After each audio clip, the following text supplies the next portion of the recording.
The City of Bristol, providing beautiful parks, economic development, and a family-friendly community.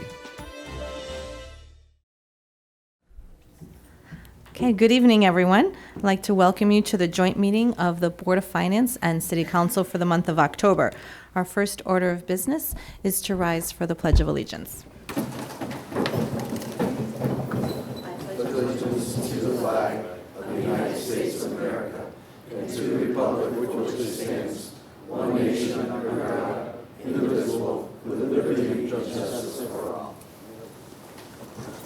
The members of the joint meeting introduce themselves, starting on my far right.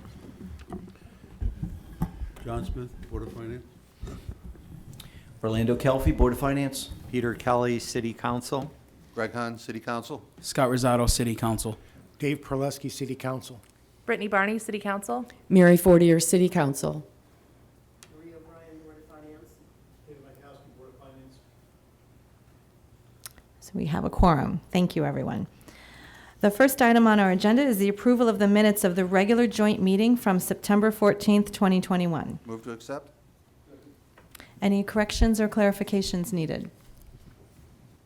Hearing none, all in favor? Aye. Opposed? Motion carries. Item 2 is the consent calendar from item 2A through N. Are there any items that anybody would like to call out? Did you have any, Dave? Tobacco's not on this one. Okay. Okay, hearing none, is there a motion to come forward for the consent calendar? Second. Motion has been made and seconded. All in favor? Aye. Opposed? Motion carries. Item 3, to make an additional appropriation of $2,380,440 within the Equipment Building Sinking Fund, funded by the Board of Education surplus funds as of June 30th, 2021. Motion to approve. Second. Discussion. Yes. Yes. So, at our Board of Finance meeting, I objected to this motion in the total amount, the 3.8 million, because it's an all or nothing. And I actually oppose the funding for the cafeteria equipment, which is $970,000, and then the $100,000 or so for the digital record keeping, archiving. And I have a number of reasons. I don't want to belabor them here, but I'd like to let folks know that, you know, first of all, there are too many unanswered questions. When we had the Board of the Board of Education in front of us, we were peppering them with questions, and a lot of times they were stunned. They didn't have answers. The exhaustive due diligence isn't completed for the scope of work for these cafeteria build-outs. Culinary program, thank you. We're in support of the culinary program, certainly, but there are other options we think available for that. And these are just some off-the-top remarks. There's other equipment from schools perhaps that are no longer in use that we could bring over instead of purchasing new in some parts. Another example illustrative is perhaps we look at a place like Nucci's that had a kitchen at a banquet facility that could have been purchased and turned into a teaching school, if you will, sort of like a Johnson & Wales, where you learn both the front and back of the house and so forth. We have Bristol Tech. There are people who go there for culinary school. Perhaps there's some way that we could invest in that area.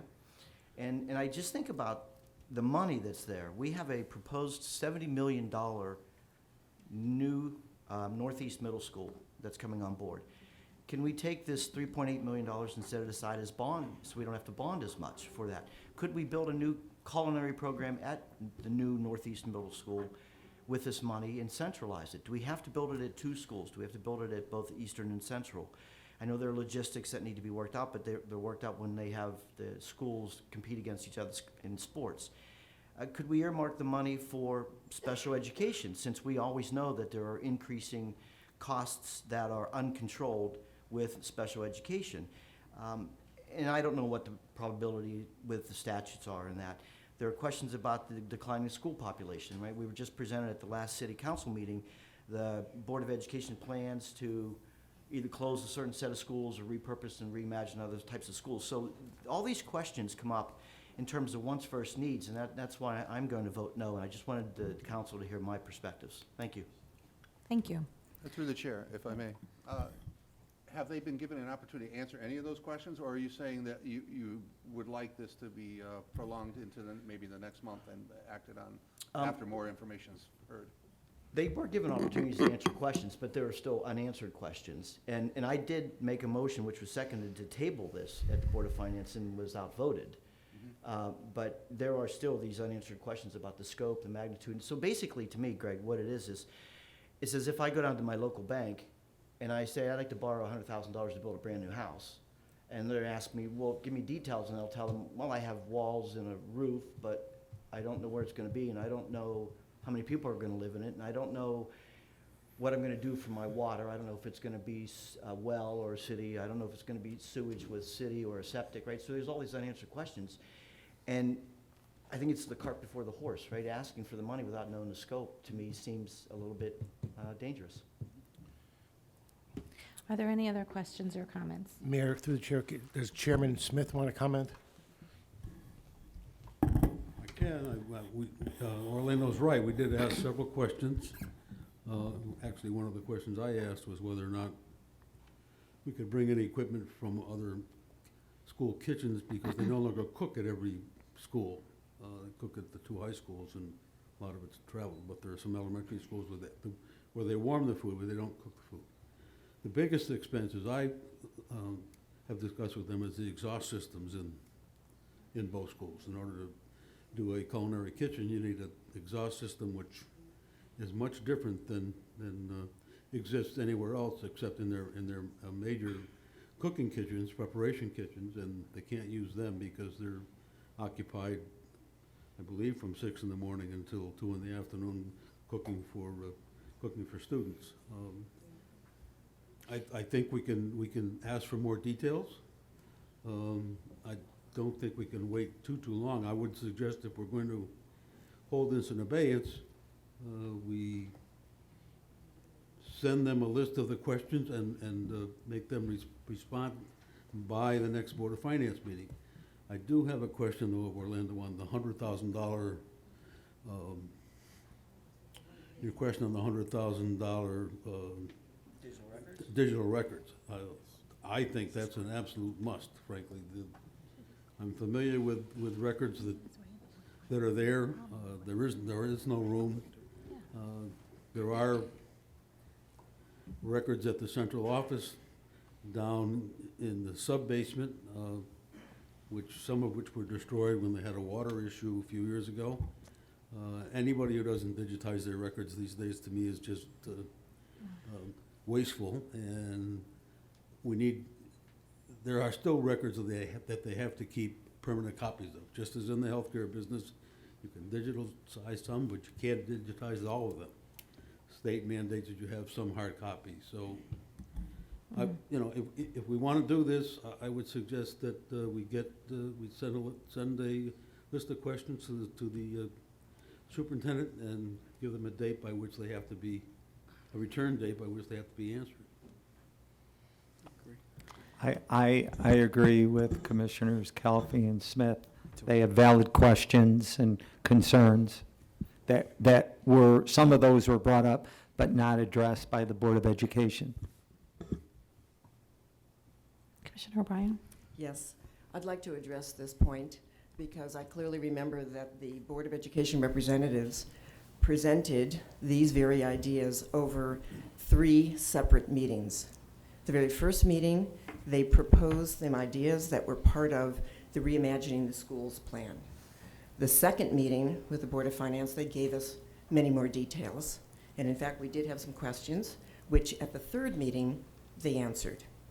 With regard to the digital records, it was a very extensive answer by the specialist who has experience in understanding what the laws are for maintaining digital records as well as the hard copy records in addition to their digital copies according to the law. So I feel that if we were to go back and look at the recording of the last meeting of the Board of Finance, you would find that that was answered in detail. To the extent that members of the Board of Finance did not like the answers because the answers in some case were, we do not know yet how much space is going to be required. We do not know yet because we do need these funds to do the kind of dedicated planning to get us to the granulated program that Board of Finance members wanted. I was perfectly content with that answer because it showed to me that they had in fact done some pre-planning and knew the law. With regard to the culinary arts program, many of you may not be aware of what Mr. Smith just referenced, and that is, again, the way in which one needs to handle things like grease, food waste, fumes, odors, and aromas. Those systems are very expensive, to the extent that the Board of Education is putting together a new curriculum with pathways dedicated to jobs for our high school kids.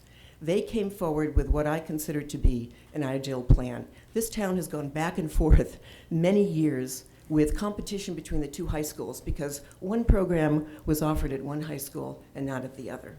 They're suggesting the same program at each high school, but most importantly, aligned and coordinated with all of the other career pathway curricula that they are designing. The equipment is expensive. It should be expensive because it's going to be commercial grade. The thought that we would take a cherished restaurant that no longer is a going concern in a section of town that has issues, including the most significant environmental issue, and that is that the building is over a river, and suggest that that might be ideal for a 2021 to 2050 culinary arts program for our scholars in the city of Bristol is really pretty shameful. I said illustrative, Marie. Thank you for, I didn't catch that, but thank you very much. And I'm sorry to bring it up, Commissioner Calfee, but I'm very concerned that at the Board of Finance, we are trying to second guess the governance, policy, and operational decisions of one of our most significant and knowledgeable boards. I would support asking very specific questions and having those questions answered in writing by the Board of Education. I would not support failing to approve this request, which I feel over the course of 3 meetings was answered by our superintendent, by her executive staff, by some of the teachers, with plenty of illustrative references, for example, on the culinary arts, to a Johnson & Wales professor who has been hired and has been engaged in creating that particular curriculum. Thank you. I appreciate you listening to such a lengthy commentary. Okay. Are there any other comments from the Board of Finance, the City Council, regarding the referral from the Board of Finance? Okay. So at this point, we have a motion on the floor to approve. It's been seconded. We've had conversation with people, some who are for and some who are against.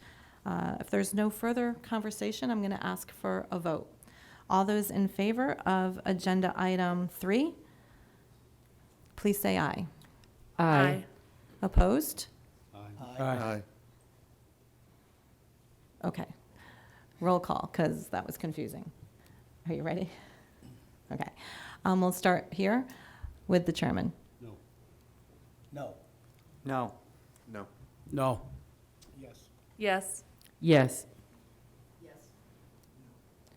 Okay, and I vote yes. So someone's doing the vote on that. 1, 2, 3, 4, 5, 6 noes. 1, 2, 3, 4, 5 yeses.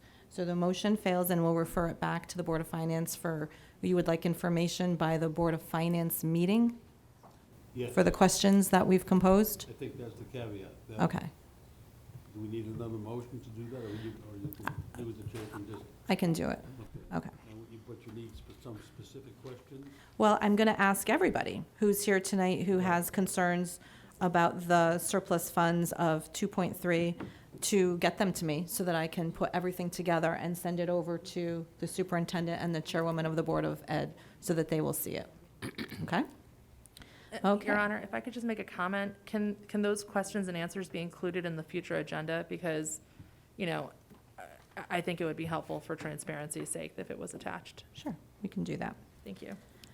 Okay, so now we're moving on to item 4, which is to make an additional appropriation of $1,480,550 within the Capital Projects Fund, schools funded by the Board of Ed surplus funds as of June 30th, 2021. Move approval. Second. Discussion. Hearing none, all in favor? Aye. Opposed? No. 1 no vote for the record, Commissioner Calfee. Okay. Moving on to agenda item 5, to make transfers totaling $3,860,990 Recording in progress. within the general fund funded by the Board of Education surplus funds as of June 30th. So moved. Second. Discussion. Hearing none, all in favor? Aye. Opposed? No. 1 no vote for the record, Commissioner Calfee.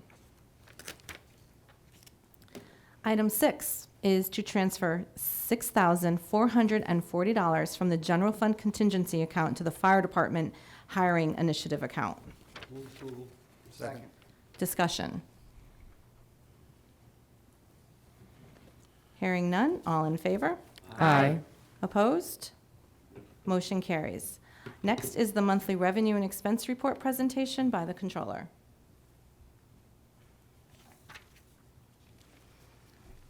Hi, good evening, everyone. Just a couple of things that I did want to mention. I know there were not related to anything, the carryovers with the Board of Ed, but on the consent agenda, there were a couple of items that you might see June 30th. It's like closing up some accounts and some transfers and appropriations. I just wanted to give a little explanation on that because a few might have had some questions on that. All of those transfers are done with our special revenue funds. Any grants that we get, any donations that we get, we kind of let that run throughout the year, and then when we start closing out the fiscal year at June 30th, we do the appropriation so we can get everything in place for when the auditors come in. So just thought I would clarify that because it could be a little bit confusing if you're looking at some of these transfers and seeing, $1 million in a special grants and donations fund. That's what that's for. It's really just to take those grants, donations, and kind of allocate them to all of the budget items. So I thought I would just offer that little bit of an explanation on that. That being said, I'll just lead right into the audit. So we are in the process of closing everything. We actually are delaying the audit by a week. The auditors were supposed to be here October 25th. They're actually going to come out the following week. One of the reasons we just found out last week, or 2 weeks ago, we just had the webinar last week. The state is requiring additional reporting for the CRF money that we received, and they gave us 2 weeks to get them the reporting that they needed. So we've kind of dropped everything to put that reporting in place. If you remember, we actually spent all of the funds through June 30th. It was roughly between FEMA and the CRF money, it was well over $1 million. So all of that has been expended through June 30th. So right now we're just finalizing that reporting that the state needs, and I'm sure they need it for Treasury. So there's a strict timeline on that. With regard to allocation of surplus funds at the end of the year and the reserves, establishing the reserves, we were hoping to do that at the next Board of Finance meeting, so it would come back here in November.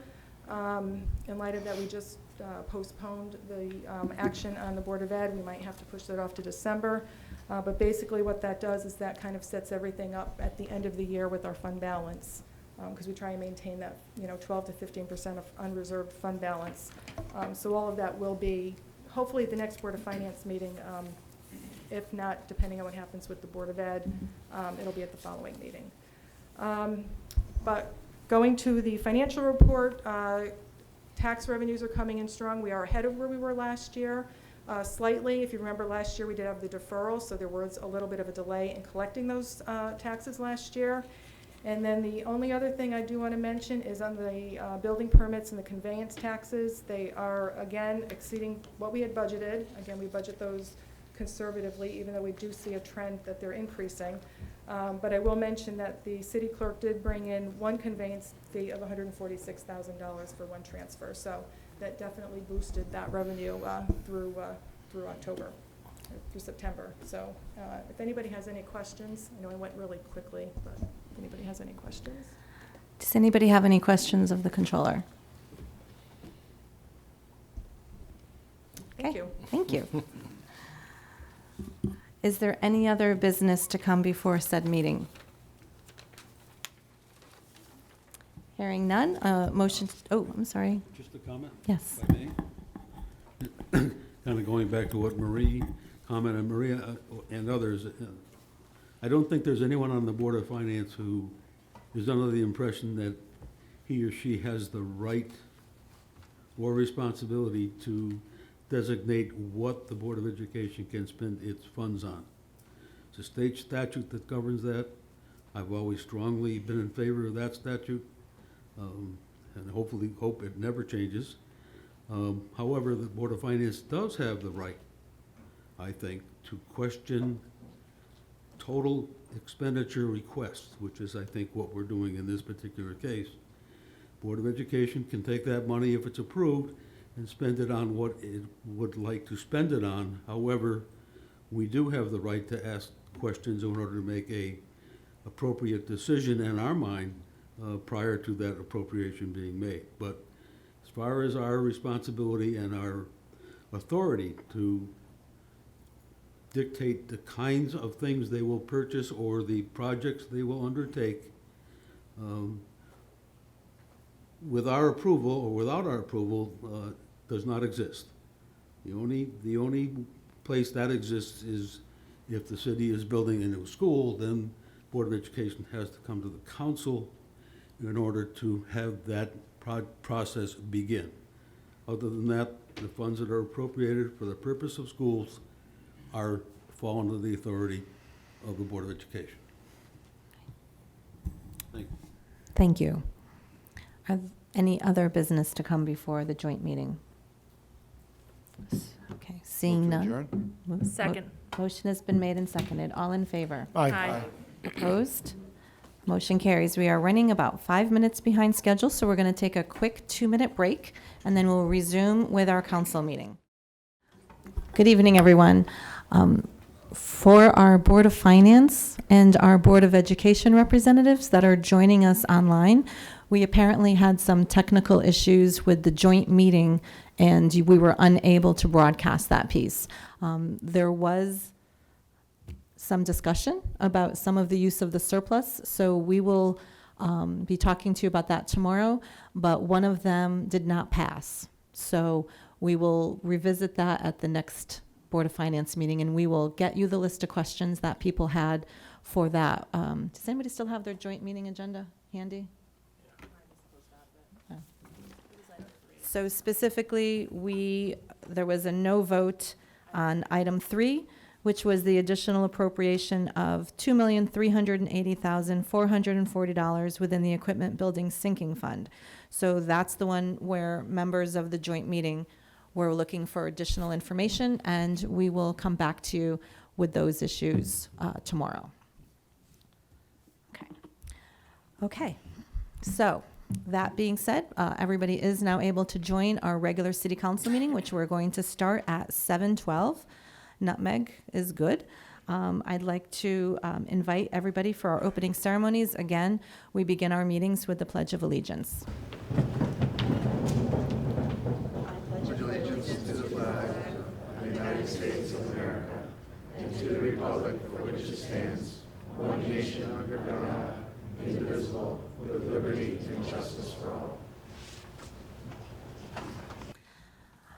Our second point of our opening ceremonies is our moment of reflection, and I will be deferring to Councilman Barney for tonight. Thank you very much, Mayor. I know that you know that one of these topics in particular is really close to me, so I appreciate you doing that. For tonight's moment of reflection, I have 2 items. First, October is Breast Cancer Awareness Month, which is why you'll see a lot of us wearing a little spot of pink tonight. It's a great reminder to get your screening mammogram. Mammographies don't prevent breast cancer, but they do aid in early detection, which saves lives. So if you are a 40 or older Female, this is your reminder to schedule your mammography. If you're under 40 but still have concerns, make sure that you're performing self-checks and speaking with your doctor. I know that I have, because breast cancer is a disease that has unfortunately made its mark in many of our lives. This October, I'm thinking of my 2 aunts who lost their battle that they bravely fought against breast cancer. And I know that many of us in the community have those stories too. So for our moment of reflection tonight at the end, I'll be asking you to think of those fighting breast cancer and those that have lost their battle with breast cancer. October is also Fire Prevention Month. And as the board, city council member on the Board of Fire Commissioners, I wanted to bring that to your attention. With Fire Prevention Week happening last week, there was a lot of discussion of different ways to educate yourself and talk with your family in regards to fire safety. That includes testing your alarms, changing your batteries, or upgrading to 10-year sealed battery alarms. Just some quick facts, some really sombering facts. 3 of every 5 home fire deaths resulted from fires in homes with no working smoke detectors. Less than 50% of homeowners have an escape plan. Carbon monoxide is the #1 cause of accidental poisoning in the United States. 60% of consumers do not test their smoke alarms monthly, and only 47% of people report having CO2 alarms in their home. So it's a really important time to just take that into consideration. If you have questions, you can always reach out to the fire marshal's office. They're dedicated to fire safety and prevention and are always happy to talk with you. And so for our moment of reflection, I'm also asking you to think of another family in Bristol, or 2 families, that have been affected by fire safety issues. So please keep in your hearts and send your prayers to the families of Jackson Johnston and Camden Creamer, who were injured in a backyard fire last month. So without further ado, for our moment of reflection, please think of those 2 parties.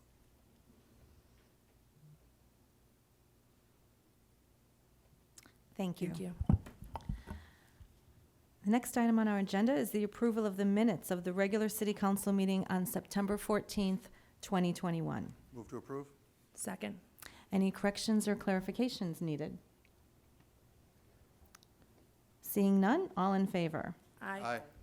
Opposed? Motion carries. Under public participation, our nonprofit spotlight tonight is the Beakley Center for Breast Health and Wellness, and I'd like to invite Dr. Beth Brady to come forward.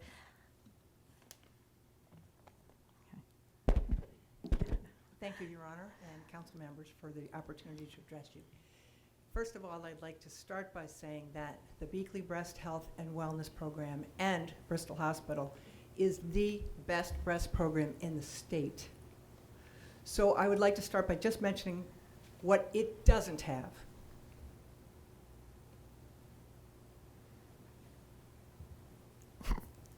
So thank you for those couple of seconds, Councilman Barney, because you gave me a chance to have a few seconds of saying nothing. The program doesn't lack anything.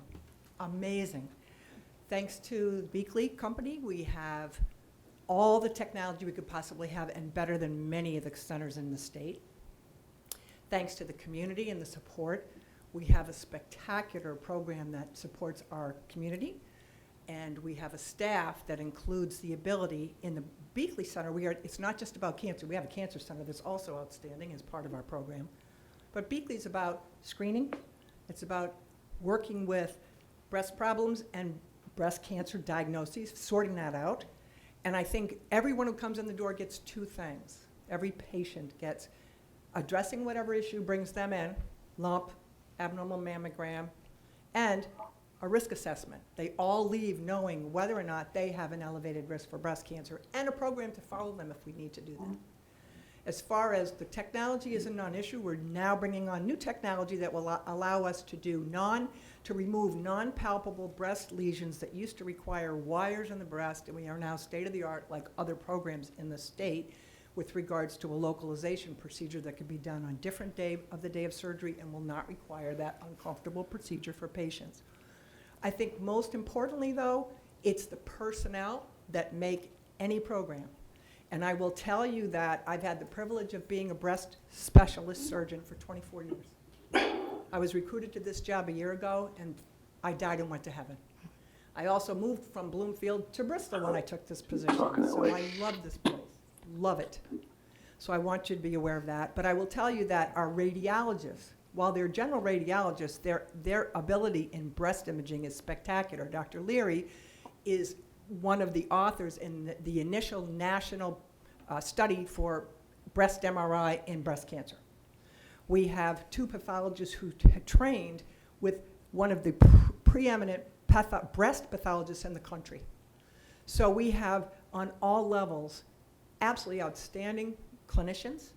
We have the technology, and COVID has put a little crimp in how much we've been able to do for the community, but we're ready. I had the privilege of speaking to the Bristol Senior Center recently, to the Chamber of Commerce. We love outreach. Please let us know if there's anything we can do to help educate your groups individually or any of our community, but I can't thank you enough for the privilege of doing what we do.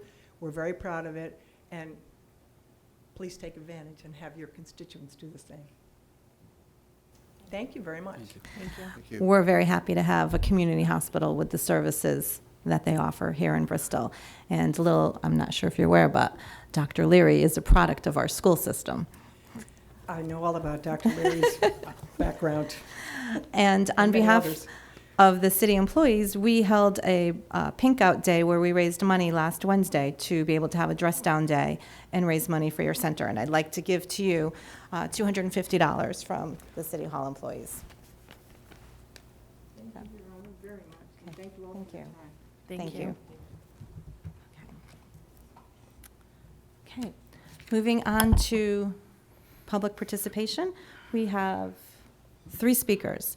The first is Jim Pelletier from North Main Street to speak on the pension.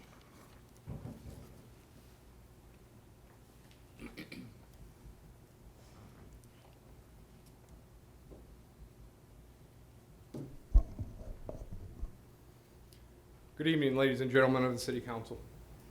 I stand before you because I have some concerns that need to be brought to light, not only to the City Council, but to the citizens of Bristol. I have concerns about the recent pension request for proposals that was started earlier this year. I've not spoken up earlier because we wanted the system to do what is in place to do and make sure that the pension is invested and taken care of properly. The Bristol Police Union has representation on the pension board, as do some of the other city unions. And we knew that our voice would be heard throughout this process. What we didn't know was that the same system that we had faith in had a back door that would be used in case of emergency. The emergency in this situation, we believe, was someone didn't get their way. There are some key points in history that need to be discussed before I go any further into the problem with the RFP. Back in 1979, Merrill Lynch was asked to invest $5 million on behalf of the city of Bristol. At the time, John Byrne was employed by Merrill Lynch and took care of our investment. In 2012, Merrill Lynch decided to get out of the municipality pension business. John Byrne decided to start his own firm, and Byrne Wealth was born. In 2012, Byrne Wealth won the RFP to be the investment firm in the city of Bristol. Yes, a new firm, but a firm with years of proven experience of wisely investing our money. John Byrne, and later his company, Byrne Wealth, invested the pension funds throughout the years continuously showed that they were ahead of the game. Through the research, experience, and dedication, they were able to determine what the next hot investment was. They have consistently been the trailblazers in the investment community.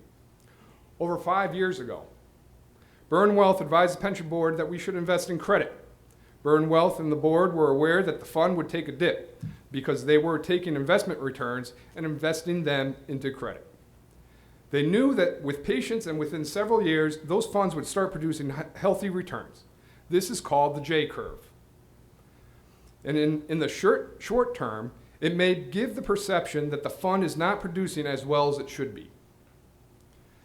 See, when you take your returns and invest them, and you don't add any funds to the account, the fund takes a dip until it starts seeing a return on the new investment. J curve, it's important, remember it for later.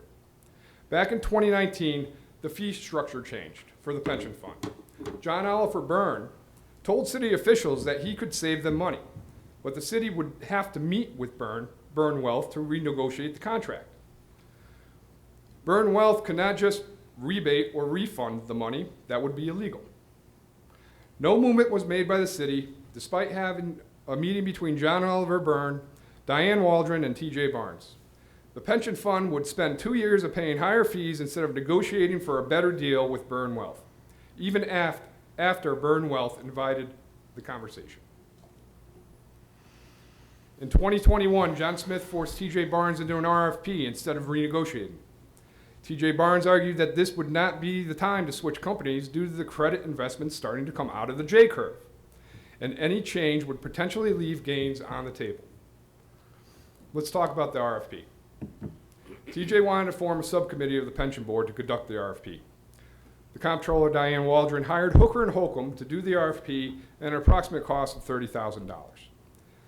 This RFP was designed in such a way that firms that manage larger funds would not even place a bid. In fact, we only received 12 proposals. The norm for this type of RFP is around 30. It was designed in such a way that the current firm, Byrne Wealth, would look like the worst option. Using similar questions that were used in Milford's RFP that Hooker and Holcomb did, they knew the questions to ask to make Byrne Wealth come out last. It measured anything and everything except for performance. The results were subjective at best, and the first round, Fiducian came out on top. What's the connection to Hooker and Holcomb? What's the connection to Fiducian? The only connection that I found to Hooker and Holcomb is that they have, in the past, given Diane Waldron an award several years ago. However, I did find that an employee at Fiducian used to be employed by Hooker and Holcomb. This employee was praised by Hooker and Holcomb during the RFP process and would be our lead consultant should Fiducian win the RFP.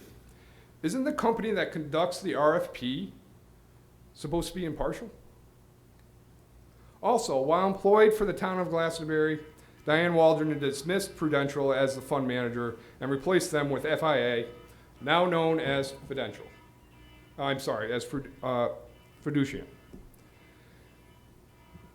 Fiducian was also recently used in the city of Bristol to do the RFP for our 457 plan. Another issue that must be brought to light is the fact that during the RFP process, Fiducian merged with the Mayo Schneider out of Chicago. This is relevant for 2 reasons. Most companies and municipalities would not consider moving their funds into a brand new company while the company is still reorganizing, figuring out who gets the corner office and who gets the boot. More importantly, a company by the name of NFP was the owner of Mayo Schneider and now owns Fiducian. This is important because NFP has been dinged for ethics violations in the past. Would this company, Fiducian, if hired, do anything the city of Bristol wants? After 6 months of the RFP process, a tie vote on a motion pushed a runoff between Byrne Wealth and Fiducian. It was not until Hooker and Holcomb was forced to evaluate performance that Byrne Wealth won the RFP. It should also be noted that in the Fiducian performance report, the larger funds that they used had a barely legible footnote that the reported gains of the funds that they used were realized prior to Fiducian acquiring that fund. The matter would now be sent to the Board of Finance due to Section 2-70 of the Code of Ordinances.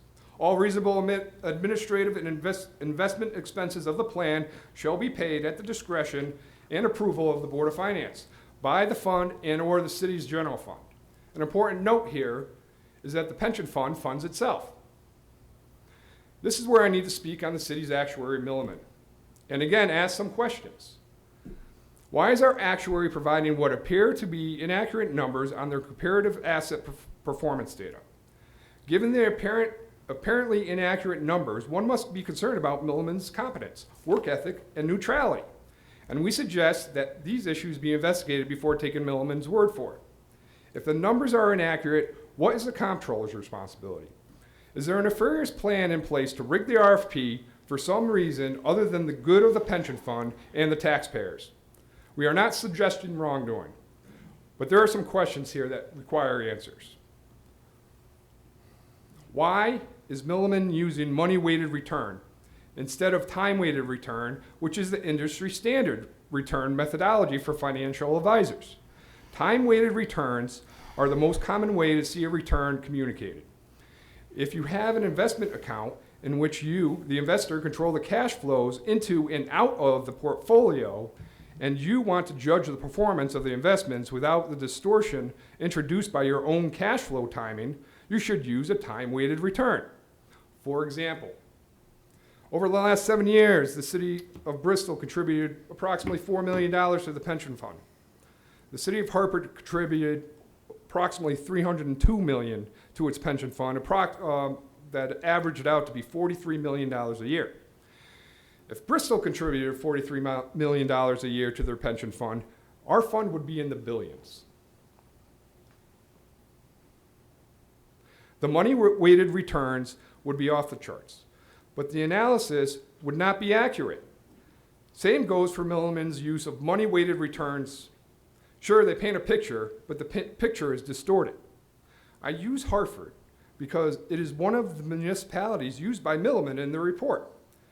Milliman reports that Hartford's vitality of returns, standard deviation, or their risk, is at 4.88%. If I use the report from Hartford's actuary from the same time period, they report their standard deviation to be 6.38. Quick math, 1.5. Our deviation, as reported, is 6.51, or is it? If I actually take a moment and I can provide that information to you. Thank you.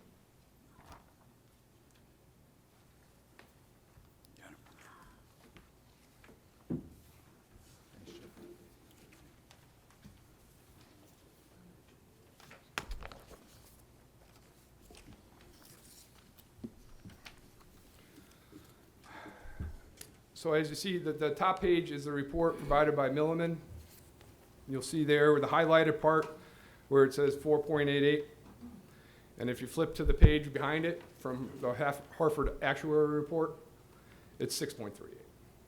This is what happens when you use money-weighted instead of time-rated reporting.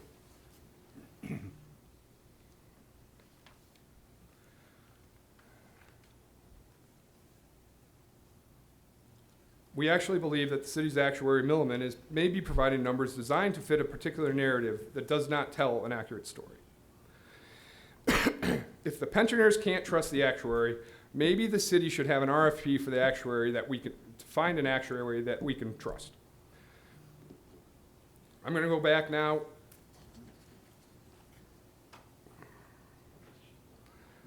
So the pension board sent their selection of Burn Wealth to the finance board. After no negotiations and with little information provided by the comptroller, the finance board voted not to fund the firm that was selected by the pension board, which is Burn Wealth. The Board of Finance claimed that it would only fund to a maximum of $350,000, and Burn Wealth's fee was $450,000. Rather than negotiate, the Board of Finance told Burn Wealth to take it or leave it, essentially. We are talking about $100,000 on a fund worth almost $820 million, most of which was a result of Burn's outstanding fund management. If we change the fiducian, how much money will the transfer of the fund cost? I'm not even sure that would be an accurate number. The issue of whether Burn will continue to manage the fund is now being sent back to the pension board on Thursday night, where, based upon all the information that I presented here tonight, I anticipate that Corporation Counsel will advise the pension board that the Board of Finance refused to fund their choice, so now they must go with their second choice, fiducian.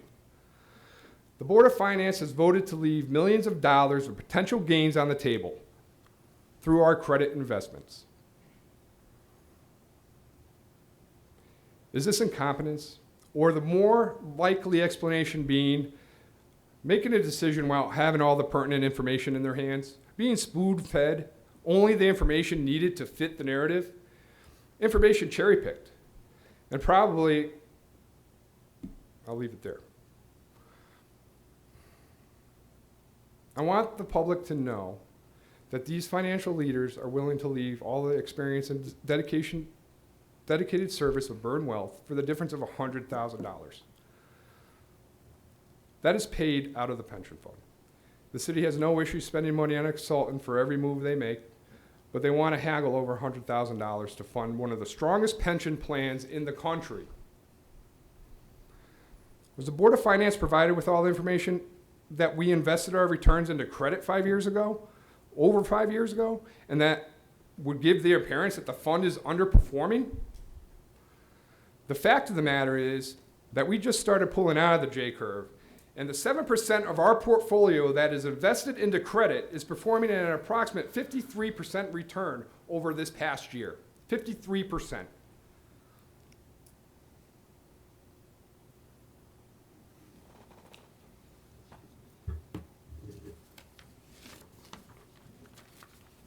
Why was the Board of Finance only provided with the advisory fee comparison, which was used during the RFP and showed the fund valued at $734 million? Why not use the report from Burn Wealth dated on 8/31/21, which showed the fund at $818 million, and other pertinent information on that report shows the entire fund showed a return of 23.9% last year, 11.81 over the last 3 years, 11.44 over the last 5 years, all the way out to 15 years at 7.39. A keynote is that the city's performance floor is 7%, which is the city, and the city is planning to actually drop it to 6%. All these numbers represent overperformance, not the current narrative of underperformance. What's interesting is that the Pensions Board's choice must be approved by the Board of Finance ordinance. This takes the legs out from another board within the city and makes it difficult for that board to function. Every investment now needs to come before the Board of Finance. This does not allow the pension board to serve its purpose. It adds red tape and will delay the timeliness of moving money and making investments. Is this ordinance even legal? This is an ordinance that needs to be changed. It would be one thing if the fee cost was coming out of the general fund, but it's coming from the pension fund. Why now? Why start enforcing this ordinance now? It was added in 2011. The first RFP Burn Wealth didn't go to the Board of Finance. As far as my research has taken me, I cannot find where the Board of Finance voted in 2018 after the pension board decided to allow $60,000 a year to be removed from the fund to finance Diane Waldron's race, because she was going to leave the city of Bristol. This money was to be used because of all the work that she does on the pension. An appropriate use. Why did this not go to the Board of Finance? What's the difference between this and improving the funding for the pension contract? Why not? Someone doesn't play nice with others? Someone didn't get their way to make Diane Waldron's job easier? Does someone have a personal vendetta against Burn Wealth? Or is it to bleed money out of the pension, or a combination of all of the above? There has been an increasing conversation coming from the current administration that the fund is their money and they should be able to take the money out of that fund to use in Bristol. Approximately 6 or 7 years ago, I had that conversation with Councilman Perleski. The conversation was that the pension fund was so flush that the city should be able to take money from the fund to use it in the city. At that time, he was the only one speaking openly about it. For those that don't remember, the city tried to use the pension fund to invest in a mall several years ago. I believe into a company called Renaissance. They were unsuccessful, and I'm sure you all remember how that one turned out. If they succeeded, the pension fund would be in a very different place right now. More recently, in 2017, the pension board was approached about investing in a new local firm that would invest our money into viatical settlements, buying life insurance policies and waiting for people to die. These are widespread in Florida and almost always turn out to be Ponzi schemes. Thankfully, Burn Wealth did their research, and the pension board did not like the appearance of waiting for someone died to make money.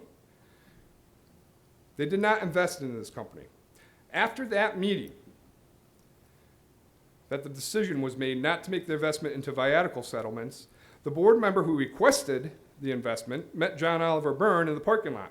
He had some choice words for John Oliver and told him that John Oliver was through and that he was going to get him fired.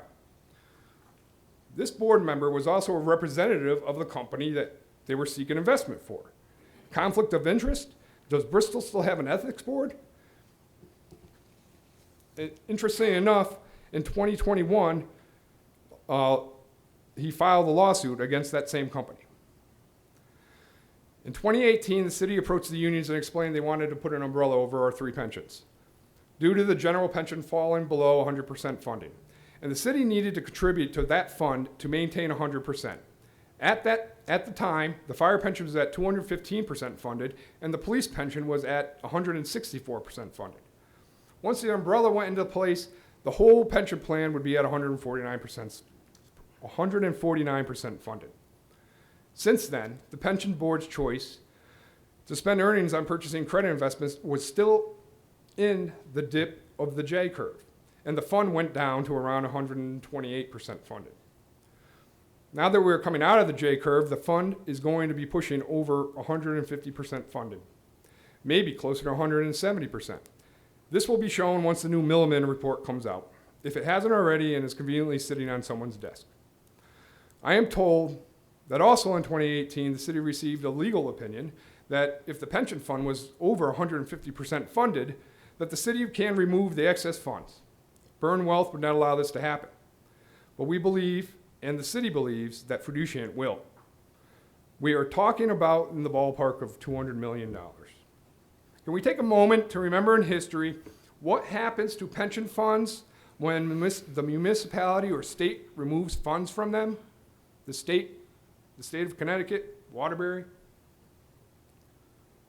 The city is obligated to pay those pensions, and the citizens of the city of Bristol will fund the obligation through taxes. Yes, more taxes. May not happen tomorrow, but it will happen if the city plays fast and loose with the pension fund like it's a political piggy bank. This is the employee pension fund, not an extension of the general fund or the rainy day fund. Our employee pension fund is rated in the top 10% in the country. It did not get there on its own.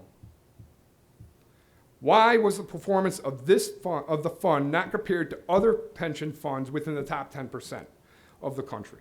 Why is the fact nowhere in the narrative? Do we only use the information that we're in the top 10% during our bond rating? It's time to circle back. I was concerned that the information that I provided here tonight would be viewed as a conspiracy theory, up until yesterday morning. Councilman Kelly went out to coffee with a friend. Councilman Kelly told his friend that he was concerned that misinformation was being spread and that he wanted him to meet another friend who was a real straight shooter so that he could clear it up. The gentleman that showed up was the same ex-Board of Finance member that I spoke about earlier. You remember the one that accosted John Oliver Byrne after Byrne Wealth refused to invest in the company? At that meeting, he stated the same thing that's been circulating. Fund is underproducing. Again, using old numbers. Overcharging in fees. Again, failing to mention the city refused to negotiate.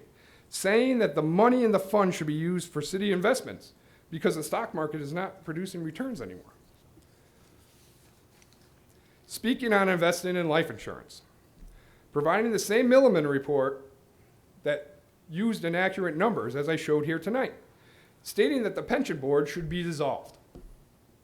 He stated that he left the Board of Finance because he felt the need to leave so that he could blow the whistle on Byrne Wealth. If that was truly the reason, where has the whistleblowing been for over 2 years? Now we know some of the people spreading misinformation. I promise you there are more. By the way, the friend that Peter Kelly met and the ex-member of the Board of Finance met with is a member of the Bristol Police Union Executive Board.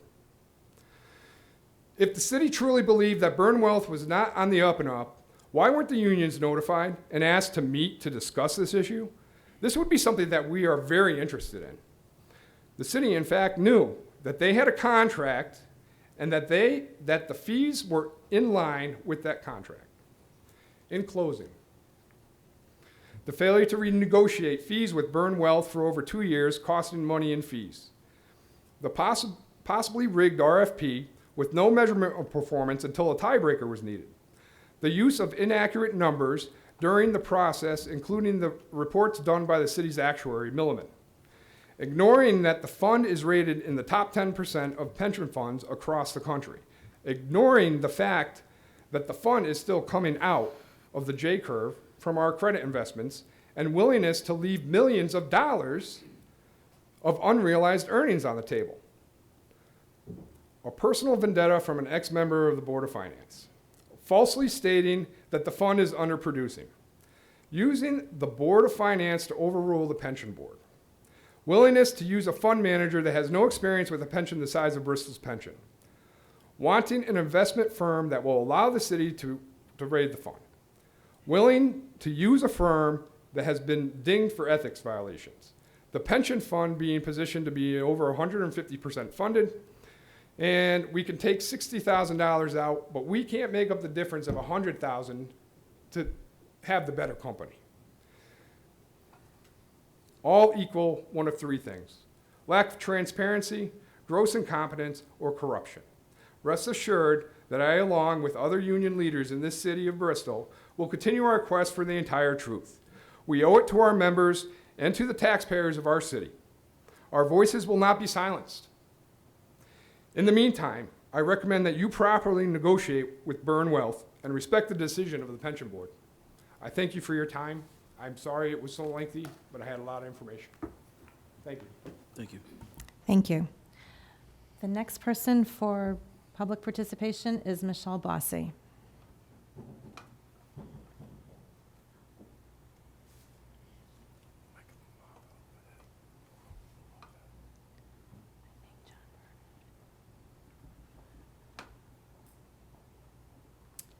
Good evening, Madam Mayor and City Council members. My name is Michelle Bossy, and I am a lifelong resident of Bristol, currently residing in the Chippens Hill area. I am here this evening to discuss my concerns regarding the Sessions Building on Riverside Ave and the current tenants who reside in the building. One of those tenants includes Every Bunny Counts Rabbit Rescue, which I serve as the director and CEO of. This brings me to this meeting tonight to ask all of you what will become of our rescue when we are forced to leave our space at the end of this year, which we have spent the last 5 years in. There are no affordable spaces, such as the current one, who would have the desire to let us operate within their facility while meeting our current budget to allow us to continue doing our work. I have been told to hang tight, that we won't be forgotten about or left high and dry, as the project was going to take time. This was 3.5 years ago. Now there are 2.5 months left until the end of the year, and I have more questions than answers. I have never received any kind of outreach from anyone in City Hall to date. I've asked if there was someone who could guide us and was told to speak to the building managers for updates and to expect an upcoming letter addressing further information that I've still yet to receive. I would like to give a quick overview of what we do at the rescue facility to give you a better idea of who we are and how much we've accomplished, and in addition, why I think we are a positive asset to Bristol's community, as well as other surrounding towns and cities. I would also like to include how this organization has personally impacted me. In March 2016, I started off as a volunteer with our rescue, which at the time was based out of a home in Naugatuck, Connecticut. I was 6 months into sobriety at that time, and I felt like this was something that could be my chance to make a difference, when in reality, this was going to be something that would help keep me sober and save my life. By September of that same year, we officially became a nonprofit, and by December 1st, we had begun to move into our new facility at the Sessions Building. We've expanded our square footage twice since then. We have been able to provide vet care, including spays and neuters, rehabilitation for those bunnies that have been severely neglected and or abused, and hospice for those rabbits that just need a home and to feel safe in the short time they have left. To date, we have adopted out over 400 rabbits who have needed a home. We have worked with numerous ACOs throughout Connecticut, since many do not have the facilities to properly house them. We have worked with SPCAs from New Hampshire to Texas to help with extreme hoarding cases. We are fortunate enough to have one of the most unique setups and facilities than most rabbit rescues in the country that I have come across. The other half to our rescue, which I have found to be just as important, is the impact we have had on the community as well as individuals. We have had hundreds of volunteers over the years and currently have over 100 active members who help with such things as fundraising, website design, and daily cleaning, feeding, and care, just to name a few. I pride myself in making our rescue a safe, inclusive place for anyone who wants to give back. I have had volunteers tell me how important this rescue is to them and how it has made a difference in their lives. And this isn't only due to feeling like they made a difference at the end of their day. It has helped individuals with a variety of not so often discussed struggles, such as sobriety, PTSD, anxiety, and depression, including many more examples I could mention. It has also given a place of belonging for those that might feel like they can't adapt elsewhere, which then circles back to the importance these pet bunnies have had with just the ability to connect to someone who needs that bond more than any of us can comprehend. This has been one of my favorite discoveries in running the rescue, that so many lives have been touched and improved upon with the hard work that made this dream a reality. With all that being said, I think Every Bunny Counts has brought a lot of wonderful things to Bristol that often fly under the radar. To not engage with us or offer any insight as to what we need to do to save our rescue has been hurtful at best. I spend many nights awake wondering what I can do to keep our rescue open and thriving. I would like to keep our rescue in Bristol since it demonstrates what I believe to be the definition of the All Heart motto. So in conclusion, I ask all of you to think about who we are and the impact that we have made in Bristol. Is this something that you would just like to quietly go away?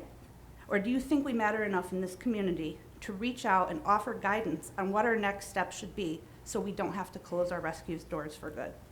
Thank you. Thank you.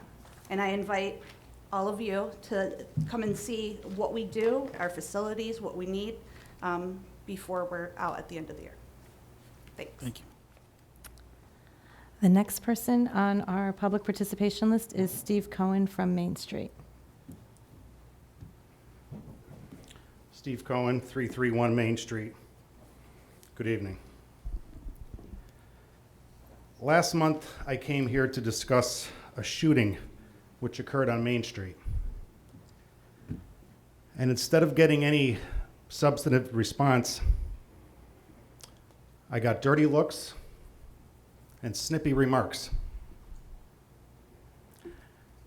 And I don't think a citizen coming before the city council voicing his concerns about why the neighborhood wasn't notified.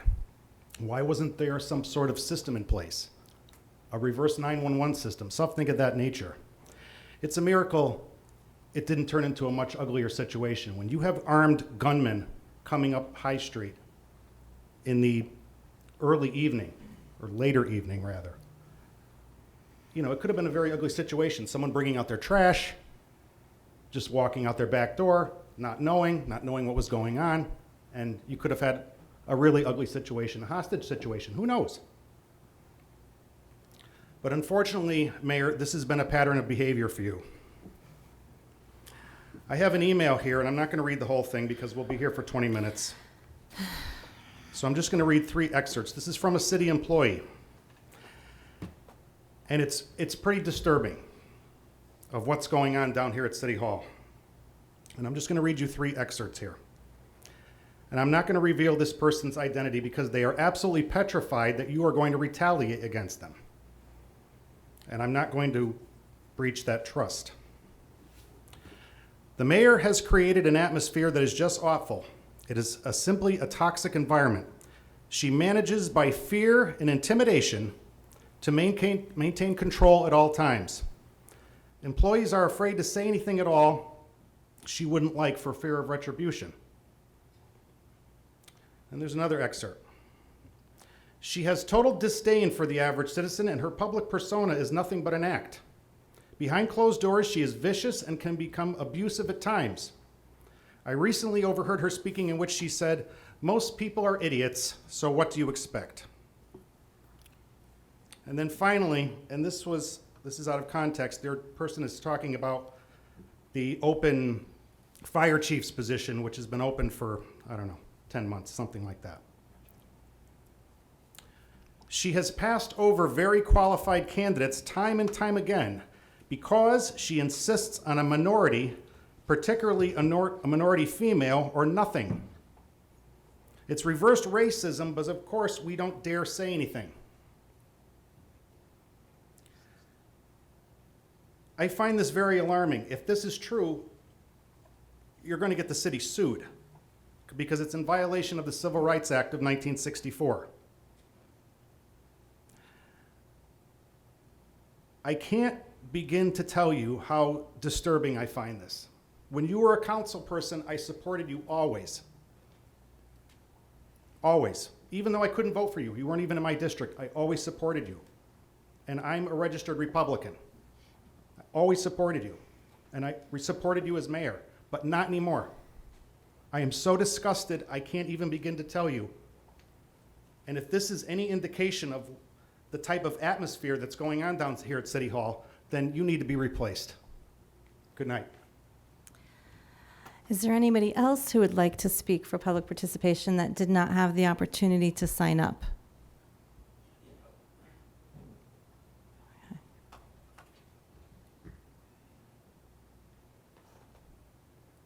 Good evening.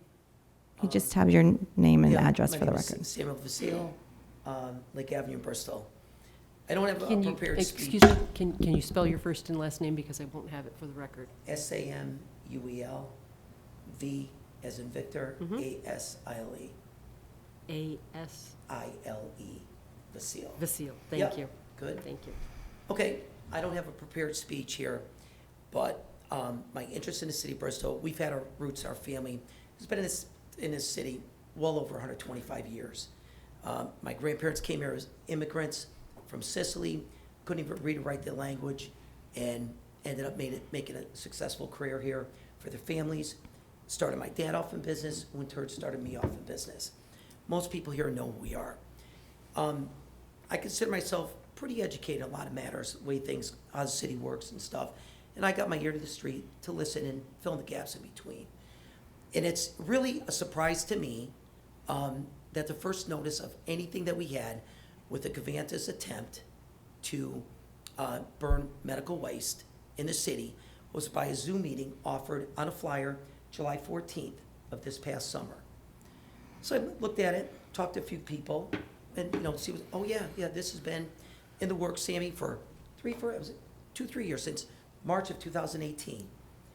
Now, granted, it goes through, the public works boards and land use boards, all this. Without signage or frontline news, who else in this room here, anybody that I can see, who else goes to a land use board unless it personally affects property that you know about or property that you see? Anybody? I don't know of anybody. So, not seeing it, I didn't go. Then COVID started, where you couldn't walk out your door without a mask on. So certainly a lot of people weren't doing that either. So time rolled on, they got the approval of the boards, this one, that one. Next thing you know, in the 11th hour, here we are, looking at it after the city's approval of it, they're just, oh yeah, now it's at the deep, and here we go. Really? So here we go. And then now we're having a Zoom meeting to answer questions when a lot of people technically were not even involved. My question is the process of how this was gone about. You think an entity such as Conveyance that was going to bring into the city $10, $12 million, I read, over a 10-year period, would make some sort of front page news? I didn't see anything. You hear about when money's misappropriated, overspent, underspent. You hear that all the time, correct? Somebody bringing in $12 million to the table? I didn't read anything about this, but now it's here. There's a lot of questions that were submitted to DEEP, and they were answered last night, late, and I read every one. And I read the responses, a lot of them which weren't sufficient answers. Either it was out of the scope of the application, or the scientific data wasn't available, whatever. My question is on this, and the research I've done, is there's been so many municipalities here that have rejected this proposal. Ohio, Rhode Island, and banned it into legislation never to do it. What do they know that we don't know? What's the missing link here? But yet, if this was such a heartwarming and endearing proposal, why didn't other municipalities jump on it? Why? You know, we're a chance to make, why would they do it? Nobody has an answer, not even Conveyance. So that's my response to this whole process, what's going on. Just, I find it really blows my mind. I can't even wrap my head around it. How it gets this far, something that's supposed to be this big, contribute to the budget, and yet, after the fact, here it is. How is that possible? Any idea? What am I missing? Anybody know? I don't have any answers. So with this, I mean, I'm just a little bit upset that it wasn't brought, even anything. David, you lived on our neck. Did you receive any? Okay. Anybody? Eric, you? I didn't know about it. So I'm just wondering how this all happens. That's my thing. And above all, in a time where you think that we're going to be using less burning technology and more into the recycling stream, you'd think that hospitals, other medical facilities would be separating waste, plastics to plastics, metal to metal, whatever needs to be organic, done appropriate, like we have to do in a home and business basis. You would think that would be the norm. But yet, put all together, and this is what we come up with. And I don't understand it, and I just, would like to know how it got this far. That's my question. So, Thank you. thanks. Is there anyone else who would like to speak during public participation? Chairman Smith?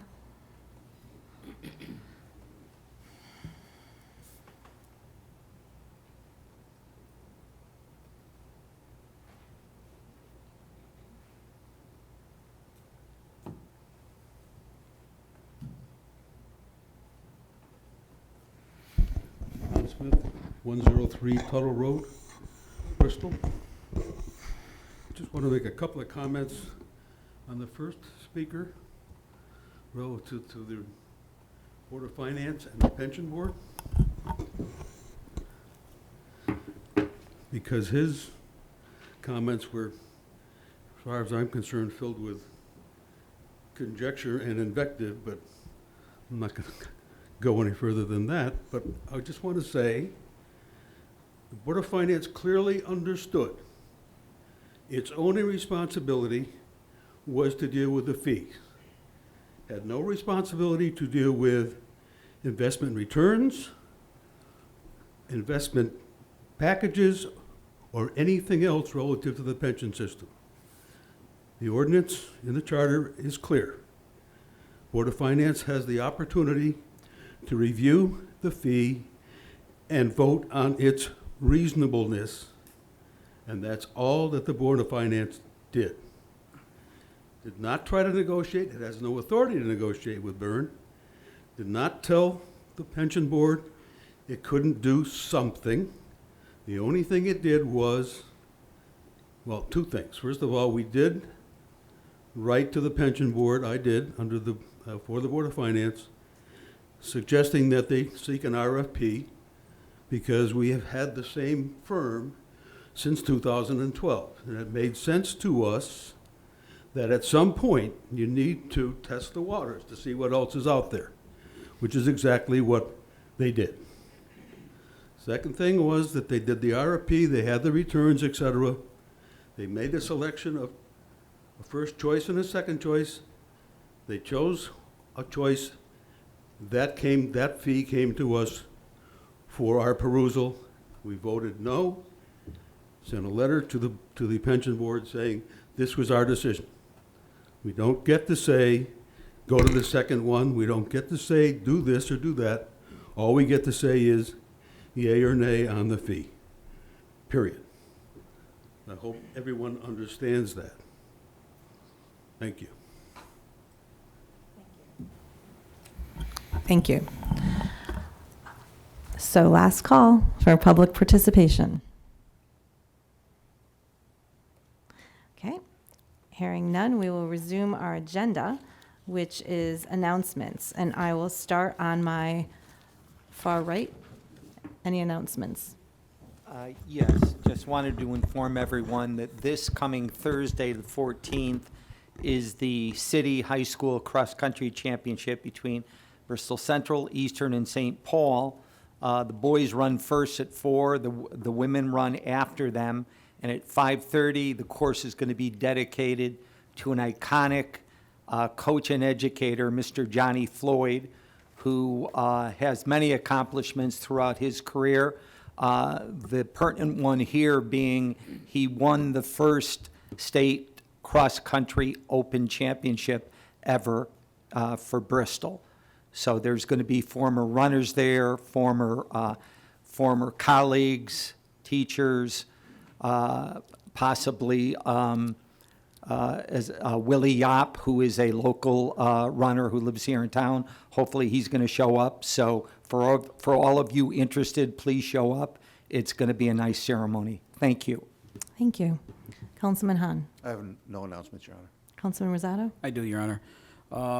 Veterans Memorial Boulevard Centennial Celebration will be held this Saturday, October 16th, from 1 to 5 p.m. They will feature historical walking stations, music, and a time capsule, and a lot more. So if you're around this Saturday, please come down for the 100th celebration. Thank you. Councilman Pileski, announcements? May I take a moment to indulge the council? Sure. Thank you. You know, this is my last meeting as a council member, and I want to recognize and thank some people who have been very instrumental in my service to the community. First, I'd like to thank the people of the 2nd District who trusted me to represent them for 3 terms. Second, I'd like to thank my family, particularly my wife, who gave me unwavering support through some difficult times while serving on the council. I want to recognize the department heads, too many to mention, but they were so helpful to us in responding to constituent needs. Their follow-through, their attention to us has always been outstanding, so I'm very grateful for that. In order to serve our people well, you need everybody's help. And over the last 4 years, we've made many improvements there. So, and I recognize those, and I think that we're fortunate to have these folks. I want to especially thank Corporation Council for what you guys have done. Tom's lived with me for 6 years on Ordinance. That's like doing time, I think. But I appreciate everything you guys have done for us. And when I was first elected, 2 people took me under their wings. And I want to especially mention them. Mary Fortier and Calvin Brown, 2 people who I think we have worked really hard for this city, and they were really helpful to me when I was a beginner. Peter Kelly, my running mate. Peter inspires me. His responsiveness to the community is unbelievable. Peter, you made it more fun, so thank you for that. And Greg, Scott, Mary, Brett, we've been called the Rubber Stamp Council, but people haven't seen our debates. One of the things I admire about you folks is you always leave your ego at home. You think about people first. We've had spirited stuff, then we were able to go out and get a sandwich after we fight. So I'm always grateful for that relationship. I'm proud to be serving with you guys. And Ellen, you've been great to me. You've given me some great assignments. I learned a lot. And Ellen would text me at midnight. I've been in bed 3 hours already. I go, what are you doing? She's always working. And I go, she goes, I had a thought and I want to make sure I gave it to you. But that's the kind of work you do, and I appreciate that very much for what you do. In closing, I just want to say that in order to bring Bristol forward, we all have to work together. We have to pull it the same way, and we always have to keep our residents in mind, because everything we do is for their benefit. And I'm proud to have been here for 6 years, so thank you. Thank you.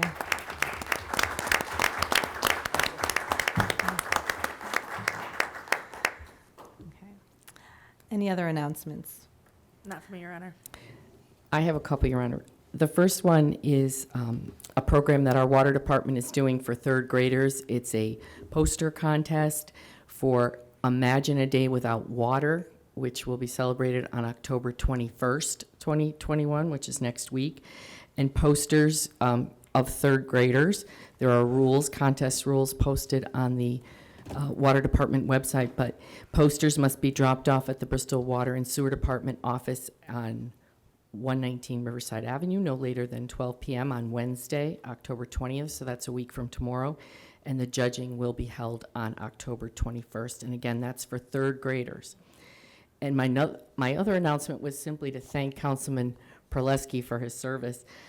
Dave has been an engaged and thoughtful and hardworking councilman, and I just want to thank him. He always speaks his mind, he asks questions, and most importantly, he listens to input, and he's been a pleasure to serve with.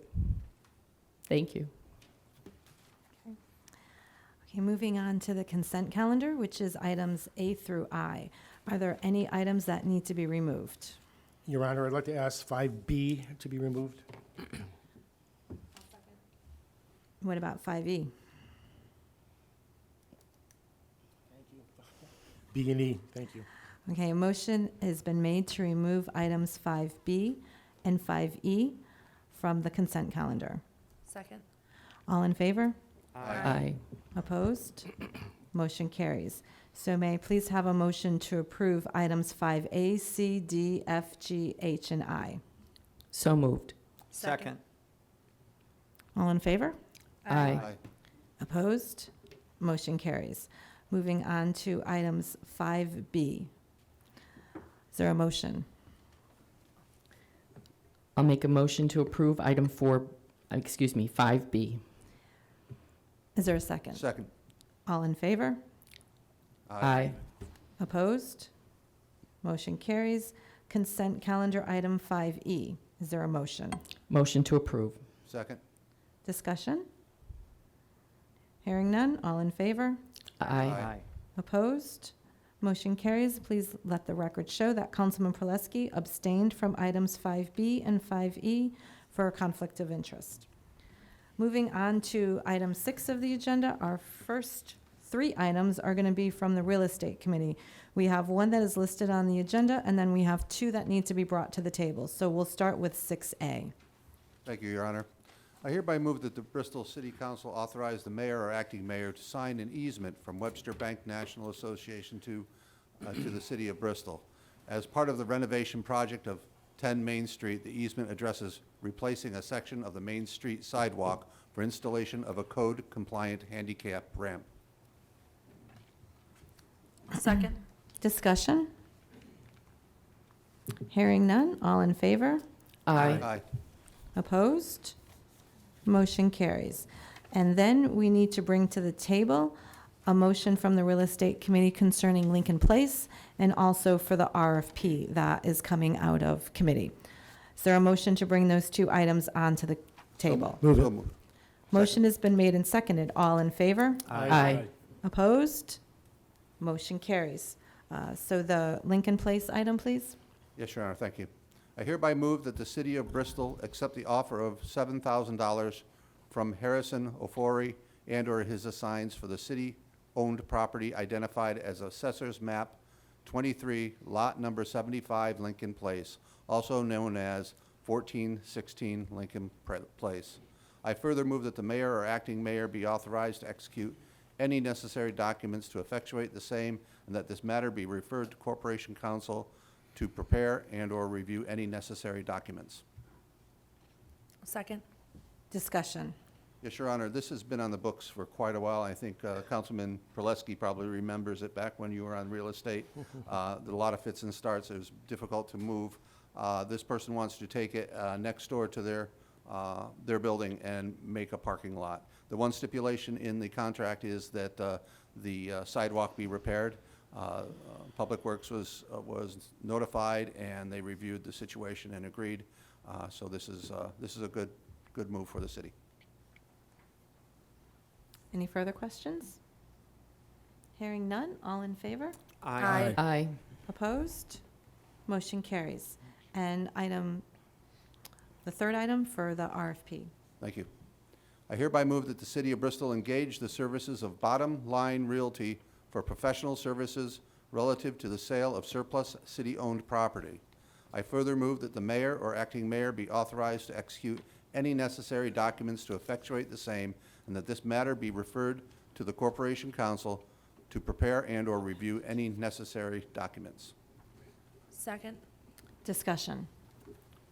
Yes, Your Honor, it's been many years since we've gone out for RFP for a real estate company to represent the city, and as it went on and there was renegotiation happening, we thought it prudent to go to RFP and have an independent look at what was out there and what was available to us.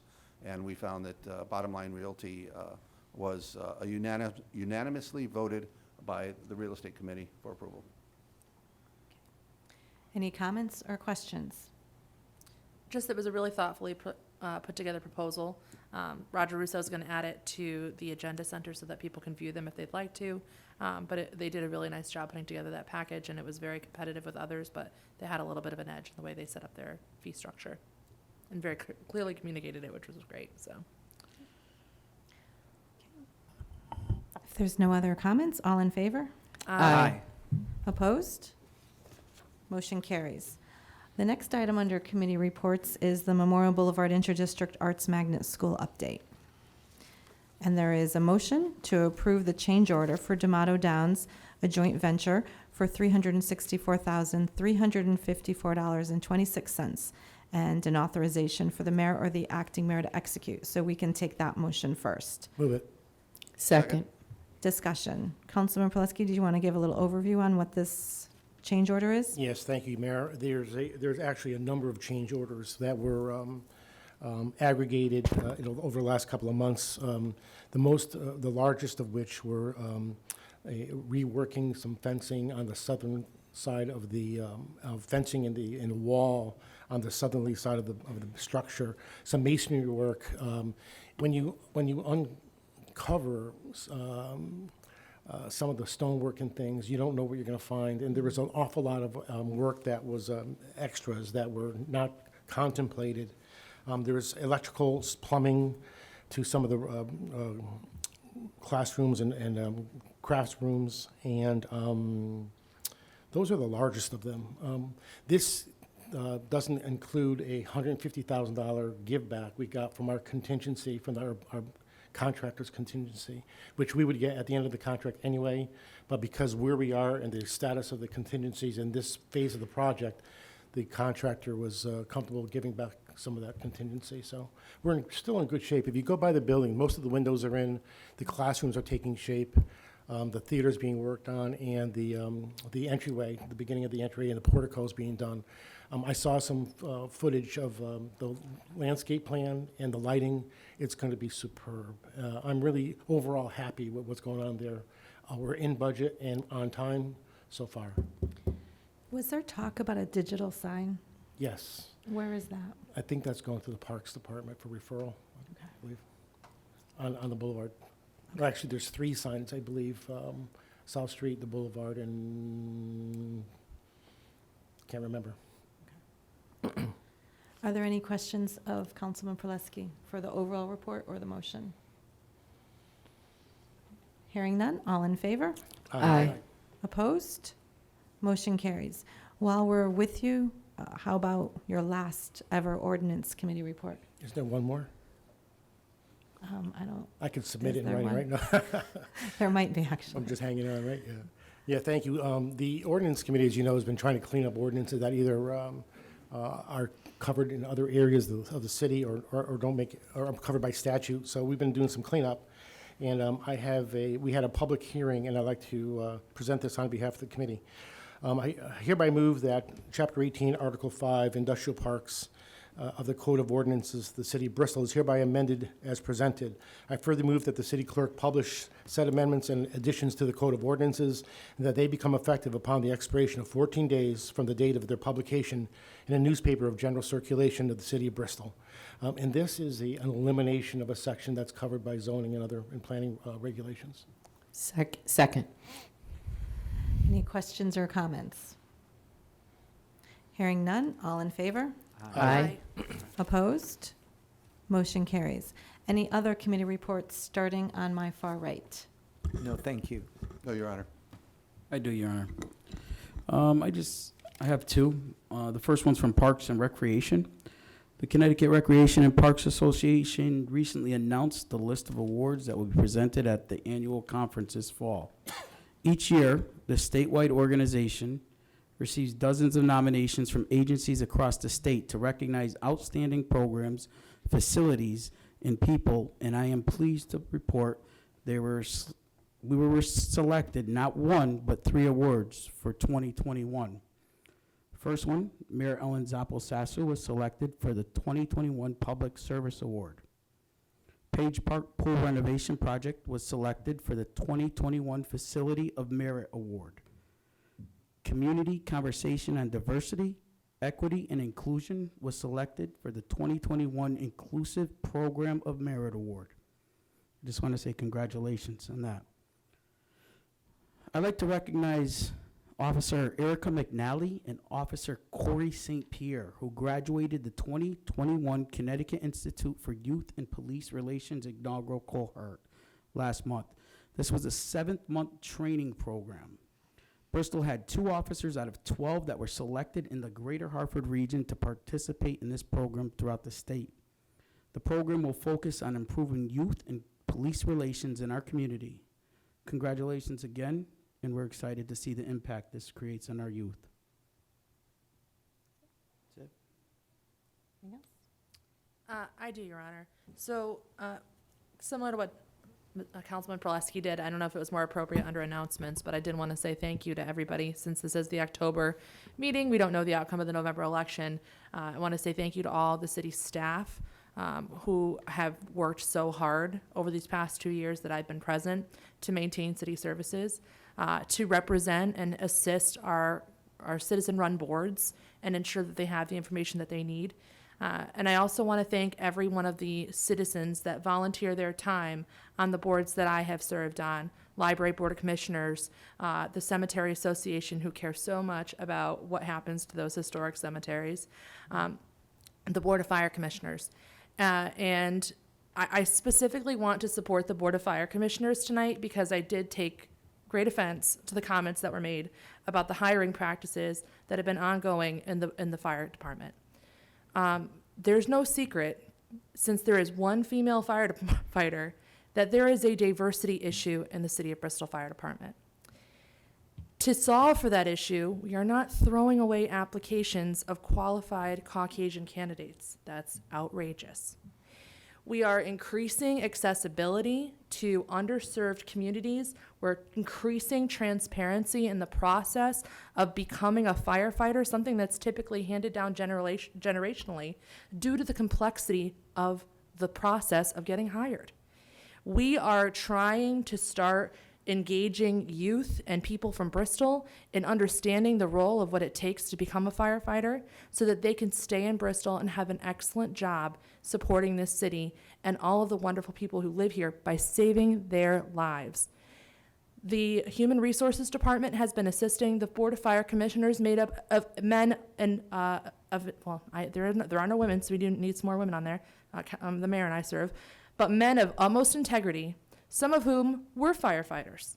So this insinuation through that email, I will not comment on the nature of the other suggestions in that email, but that in particular I find to be something I did not want to left go unsaid. I wish that our participant was still here. I did not want to interject under public participation. I thought it was more appropriate to say it now.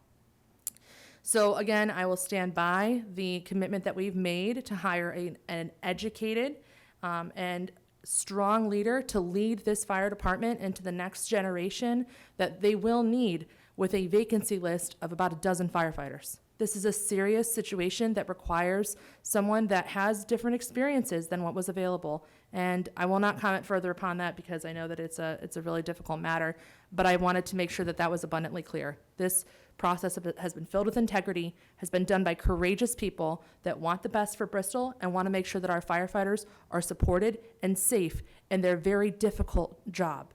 So, with that being said, I will always support that department and that board, and I'm proud of them, and I'm thankful to have served with them, and I hope that I have the opportunity to continue our work and see this transformation through, since I know it won't be done by the end of this month.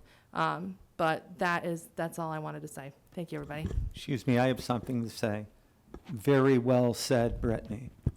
Thank you for that. Thank you.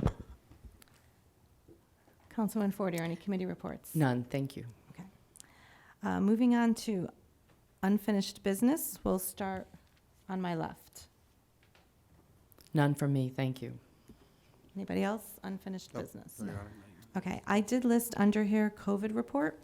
I unfortunately left the latest report from the health district on the copy machine upstairs, but I did review it, and there is a 0.3% drop in those who are being tested with the positivity rate. So that's always positive to see that falling locally. That is a number based on people whose tests are reported with 06010 zip codes. The testing site across the street, as many of you have seen, has gotten a little busier because we do have people using it for employment practice purposes that are required to be tested on a regular basis. It is very convenient for us to have it there, and I know that many city employees are taking advantage of it. We continue to just monitor it and work to maintain a safe employee base here, as well as continue to give guidance to other businesses who are calling, looking for some type of guidelines that a lot of, with the executive orders, have kind of fallen to the wayside. For many of you remember, we used to wait for them and eagerly read them to see what was coming next, but it's not like that anymore. So we do have to consistently review them and make sure that we are giving out the right information. So hopefully we will come to the end of this sometime soon. The hospitalizations has increased a little bit in Bristol. They are mainly unvaccinated. There have been a few breakthrough cases. It appears that it's mostly with the Pfizer vaccine, which I found interesting. I thought it would mostly be with Johnson & Johnson due to the fact that they had a little lower percentage efficacy rate when they first came out. But that's all anecdotal data. But we are watching those hospitalizations, and our age groups, if I remember that graph correctly, we still have the highest percentage of vaccinated populations in Bristol, starting with our older citizens, and then it works down. But there have been gains in the now able to be vaccinated 12 to, I think they break it down, 12 to 18, and then 18 to 25 age groups. Those are inching up. So hopefully as it becomes available and people feel more comfortable as we approach winter, flu season and everything, people will be taking advantage of it if they so choose. Somebody have any questions? Okay. Anybody have any new business? I do, Your Honor. In response to Mr. Vasile's comments about the process that's been undergoing with Covanta and Pura, not the city, since we don't, can I just clarify, we don't have a decision to make? The city is not involved in this, no. Correct. So my point of clarification is that, but furthermore, I would like to ask that we could maybe write a letter on behalf of the city and city council, if my counselors would agree, that we could ask our state legislation, so Henry Martin, Kara Christine Pavlok, and Chris Iogas, to put together some sort of letter, maybe endorsing for Pura to change the way that they are required to inform residents when there's these types of activities that are occurring. I mean, I know that Covanta was going according to Pura's guidelines. So if the DEP, actually. Okay, so DEP's guidelines. If that's the case, then that's the process, I think, that would need to be changed. So I don't know, I mean, if anyone has comments, suggestions, ideas, but.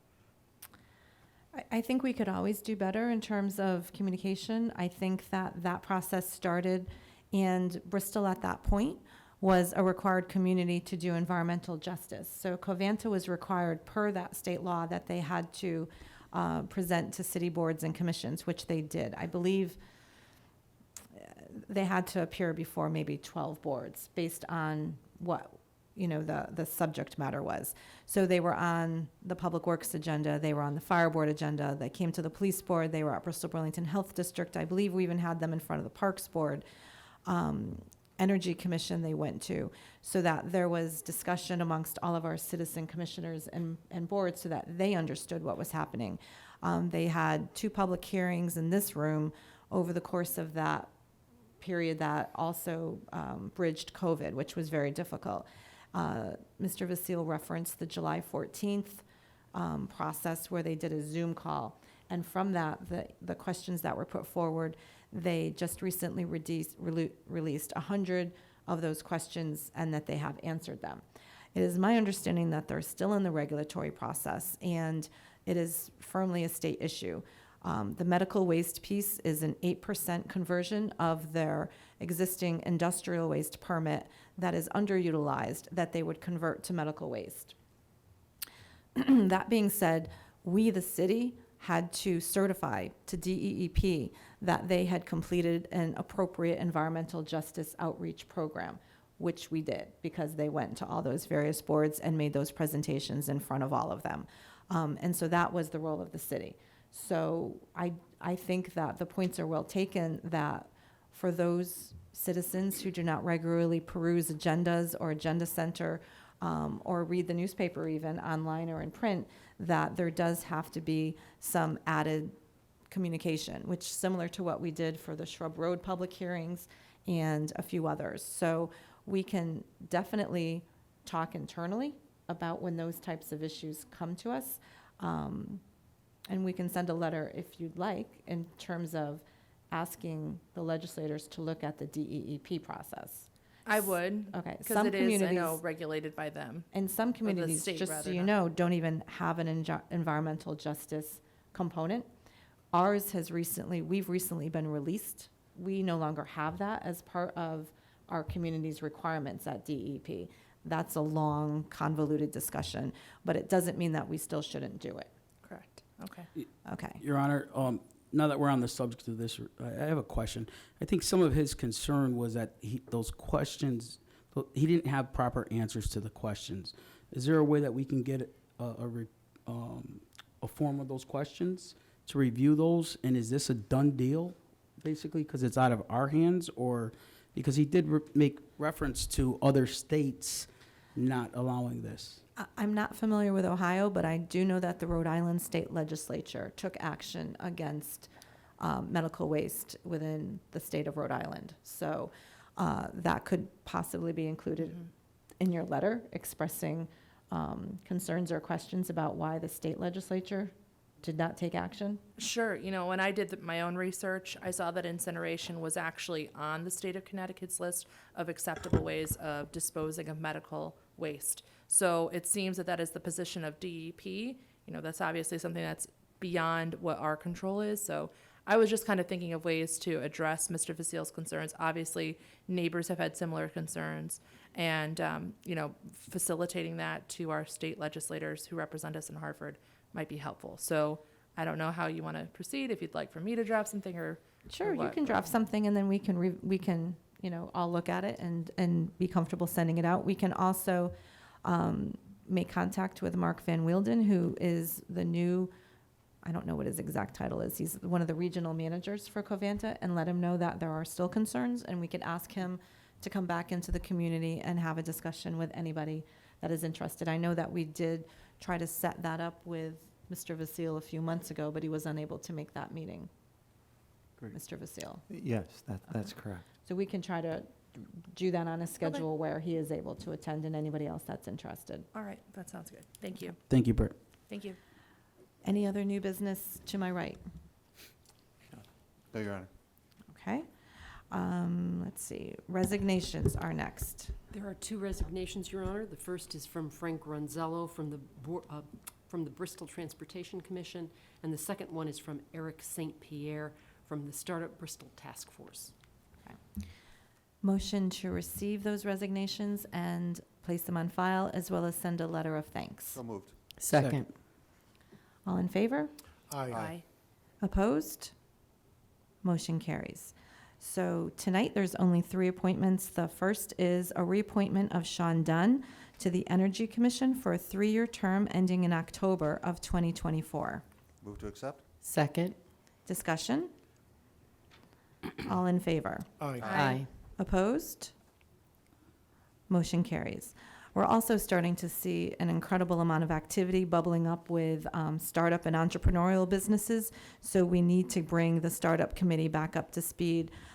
With Mr. St. Pierre's move out of state, we are looking to add some new members. The 2 names that I'd like to bring forward are Jeffrey Andrade, who works at a local manufacturing company, and he's currently also a member of the Energy Commission, and Michael Prentice, who is a local insurance agent, to have them join the startup committee. Move it. Second. All in favor? Aye. Opposed? Motion carries. Moving on to the main part of our agenda, we have agenda item 11 and 13 that require resolutions, so I will ask everyone to look that up so that we have them ready to read, and I know Councilman Fortier probably has item 11 already ready. Thank you, Your Honor. Resolution regarding the application for fiscal year 2022 distracted driving high visibility enforcement grant and a referral to the Board of Finance. And there is a resolution. I have it, Your Honor. Thank you. Be it hereby resolved by the City Council of the City of Bristol, Connecticut, that the filing of a grant application under the State of Connecticut Department of Transportation, Highway Safety, fiscal year 2022 distracted driving high visibility enforcement grant is hereby approved, and that the mayor, Ellen Zappo Sasu, or acting mayor, and the chief of police or acting chief of police are hereby authorized to execute such application and any and all other documents relating to this application / funding / grant, including but not limited to any final funding / award / grant documents. Be it further resolved that this matter be referred to the Board of Finance for any necessary action. Second. Any discussion on the resolution? Hearing none, I will ask for a roll call vote, starting on my far right. Yes. Yes. Yes. Yes. Yes. Yes. The chair votes yes. Resolution is approved. Item 12 is the request to utilize funding up to $35,000 in federal coronavirus relief funds administered through the Connecticut OPM for payroll expenses for personnel devoted to mitigating or responding to COVID-19 for the period of August 9th, 2021 through December 31st, 2021. So moved. Second. Discussion.